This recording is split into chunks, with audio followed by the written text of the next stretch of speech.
For the first time in months, we have found ourselves bathed in sunshine and warmness.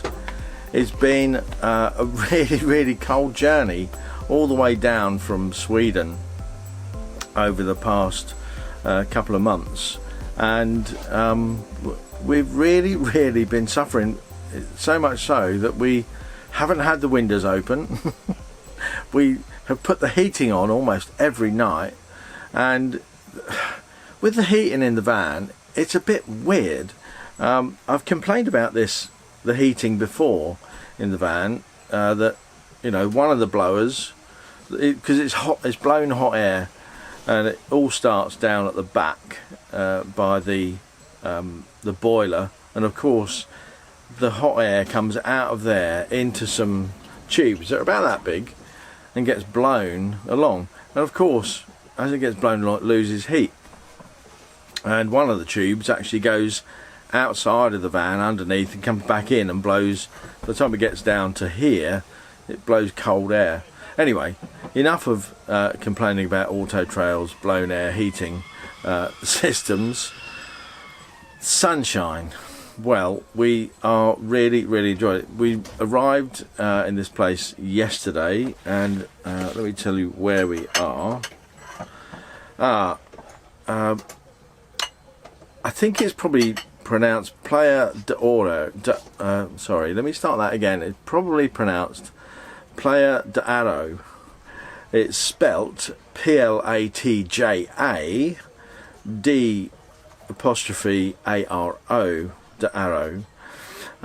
It's in Spain, of course, and is this number 7?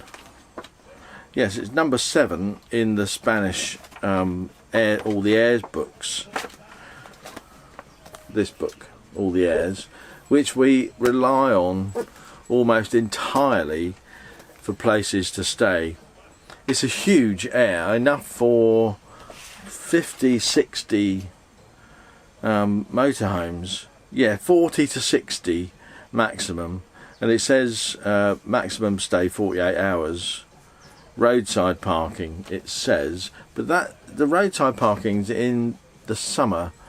We're in the winter, so they've opened the car park, which usually has a height barrier on it.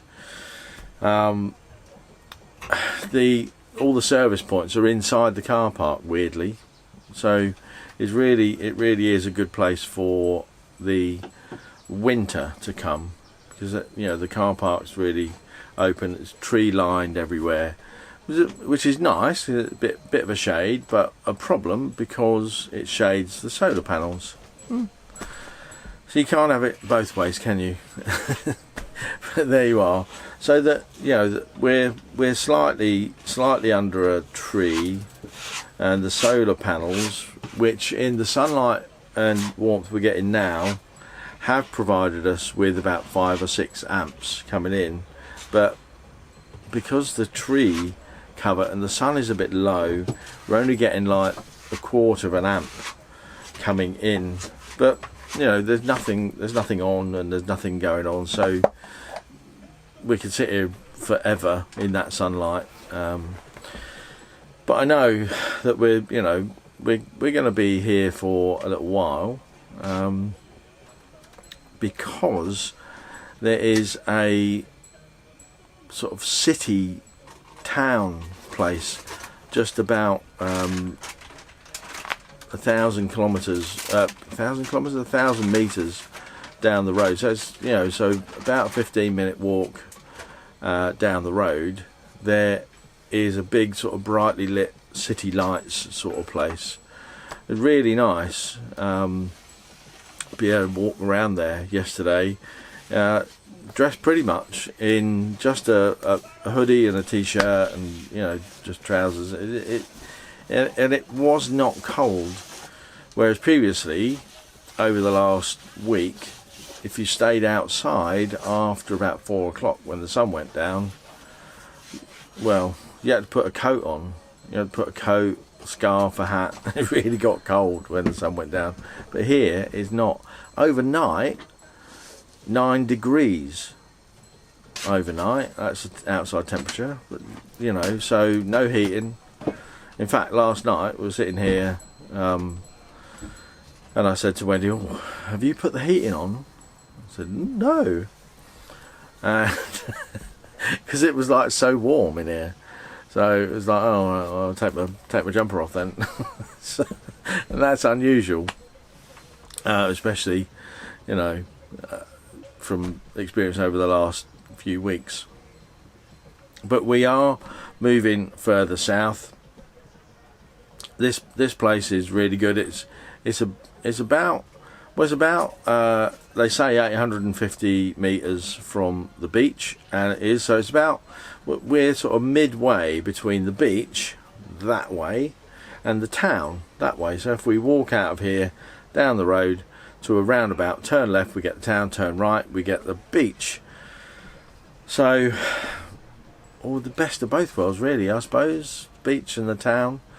And I was amazed. We were walking down the high street yesterday evening with all the bright lights and the cafes just opening, and it was just like really, really wonderful. We're going to get some footage and some photos. I didn't take any real photos yesterday when we were out. Wasn't in that sort of frame of mind, if you like. But we'll get some of that in an upcoming video over the next few days. But anyway, that's where we are.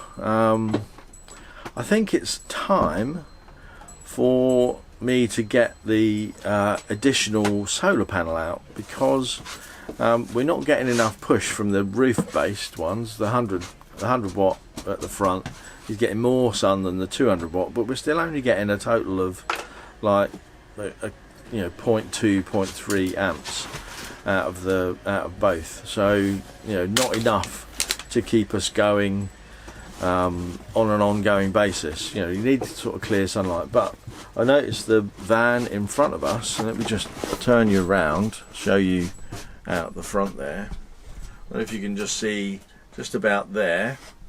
That van in front of us has a sort of freestanding. It's not a sort of suitcase one like the ones we've got. It's just sort of, it looks like a 100 watt aluminium frame panel that he's got a couple of wires running off into a charge controller, which is a pretty good way of doing it, actually. That panel, you know, probably quite cheap, and then, you know, charge controller. Anyway, so I'm probably going to get the other the 100 watt solar panel out and do what he's doing, and face it directly towards the sun, so we get a bit more push from that and keep us going for a bit longer without having to start the engine or do anything else to charge the batteries up. Anyway, that's it, a little update for today, and I'm going to see you again tomorrow, aren't we, Wen? We're going to do a bit more of a bit of a tour. I was feeling a bit more settled. I was just doing a bit of cleaning up. Yeah. Yes, so we'll give you a nice tour of the of where we are, and all the air. We'll show you the air and where you can park in the road, and people are parked on some grass. So. And also, what I'm going to do while we're parked here, I'm going to do a bit more of an in-depth review of each of the bits of kit that make up the electrical system. But that's it. Really is it for today. Thanks so much for watching, and we'll see you again tomorrow. Bye bye. Bye everyone.